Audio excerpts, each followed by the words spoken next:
In today's video, I'm going to teach you how to extend background in Canva Face Stretch Background. We're going to cover two clear approaches. First, the AI-powered method using Magic Expand, which creates new realistic background to fill your canvas. Then, a quick manual method that stretches the image itself if you'd rather distort the photo than generate more of the scene.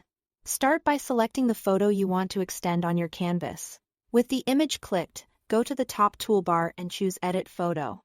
In the panel that opens, select Magic Expand to enter Canva's Magic Studio. This tool is designed to intelligently continue your background, so it looks like it was always there. You'll be prompted to choose a size. Whole page tells Canva to extend your image to fill the entire canvas. Edge to edge. This is great when you need full coverage for layouts, thumbnails, or posters. If you are aiming for a specific shape, pick a particular aspect ratio instead. That helps you tailor the extension to the exact format you need without cropping later. When you are ready, click Magic Expand to generate results. Canva will create 4 variations of the extended background. Take a moment to compare them side by side. Look for clean edges, consistent lighting, and patterns that continue naturally from your original photo. Think straight horizon lines that stay straight.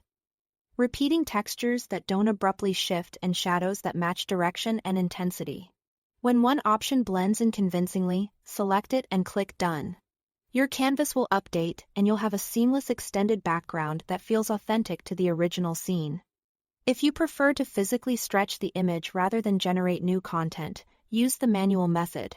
Click your image, hold the Shift key, and drag a side or corner handle to pull the photo wider or taller, without keeping its original aspect ratio.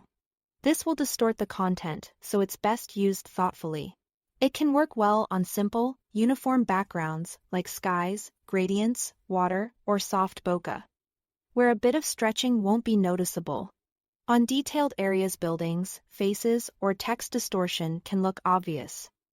So keep adjustments subtle and focus the stretch on less critical parts of the image. That's all to it. Thanks for watching.